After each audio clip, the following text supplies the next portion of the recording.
Everyone, ఈ mini vlog about my 6 AM morning routine. That నాన్న ఇక్కడ ఉన్నప్పుడు. నాన్న కూడా లేచి వస్తున్నాడు. పొద్దునే లేచి మార్నింగ్ వాక్ చేస్తారనమాట. ఇప్పుడు చల్లగా ఉంది వెదర్ కాబట్టి ఇంట్లోనే వాక్ చేస్తున్నారు. వ్లాగ్ షూట్ చేసింది May 4th అండి. అప్పటికి కూడా మాకు వెదర్ చల్లగానే ఉంది. మురారికి లంచ్ బాక్స్ కోసం ప్రిపరేషన్ అనమాట. సో ఫస్ట్ అయితే పప్పు కుక్కర్లో పెట్టేశాను, ఆకుకూర పప్పు చేద్దామని.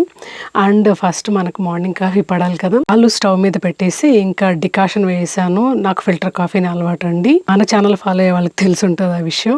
ఇంకా ఎగ్ బాయిలర్లో పెట్టేశాను అనమాట. మేము వైటల్ ఫార్మ్స్ వాళ్ళది పాస్చరైజ్డ్ ఎగ్స్ వాడతాము. ఈ వీడియో ఆల్రెడీ ఛానల్లో ఉందండి, చెక్ చేయకుండా అంటే చెక్ చేసేయండి. Egg boiler is very helpful అనమాట, ఎస్పెషల్లీ ఇలాంటి బిజీ మార్నింగ్స్కి. దగ్గర ఉన్న దాంట్లో 7 eggs బాయిల్ చేయొచ్చు అట్ ఏ టైమ్. కొన్ని డబల్ డెక్కర్ లాగా వస్తాయి, సో డబల్ ద అమౌంట్ కూడా ఎగ్స్ బాయిల్ చేసుకోవచ్చు. అంటే ఎక్కువ క్వాంటిటీ కావాలనుకునే వాళ్ళ కోసం చెప్తున్నాను. సో నేను ఇక్కడైతే ఫిల్టర్ కాఫీ చేసేసుకుంటున్నాను. ఎస్పెషల్లీ చల్లని వెదర్కి వేడి ఫిల్టర్ కాఫీ సూపర్గా ఉంటుంది కదా.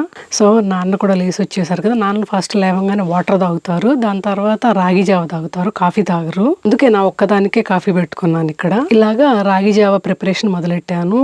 నేను ఇలా చేస్తానంటే అమ్మ చేసేదంట, సో నాన్న నాకు చెప్తే సో ఆ ప్రాసెస్లో చేస్తున్నాను. ఈ లోపల ఎగ్ బాయిలర్ కోతేసింది, నాది అయిపోయింది నా పని అన్నట్టు. సో అది ఆఫ్ చేసి వచ్చి మళ్ళీ బ్యాక్ టు రాగి జావ. సో వేడి నీళ్ళు గిన్నెలో పెట్టేసి స్టవ్ మీద 1/2 స్పూన్ ఆర్ 1 స్పూన్ రాగి పిండికి కొంచెం వాటర్లో ముందే కలుపుకొని ఇంకా వేడి నీళ్ళలో యాడ్ చేసేయడమే.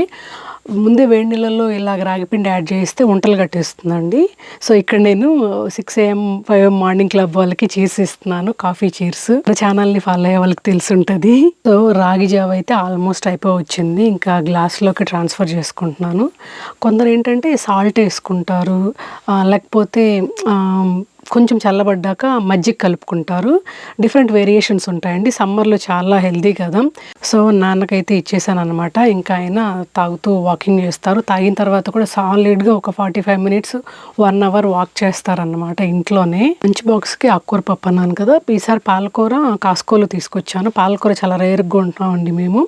ఎందుకంటే రీజన్ మా వారు ఏంటి రీజన్ ఎందుకు కొనము ఎక్కువ అన్నది మీరు ఫుల్ వీడియోలో నేను చెప్పాను, అది చెక్ చేయండి.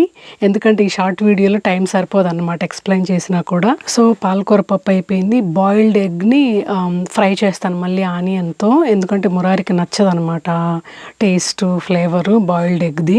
ఈ థర్మో ఫ్లాస్క్ లాంటి దాంట్లో నేను లంచ్ పంపిస్తాను. సో వాడు లంచ్ తినేటప్పటికి కూడా ఫుడ్ బాగా వామ్గా ఉంటుంది. బ్రేక్ఫాస్ట్ అయితే bread omelette with chocolate milk. ఇవాళ బయట వస్తే చల్లగాలికి చాలా బాగుంటుంది. ఇంక బాయ్ చెప్పేస్తున్నా.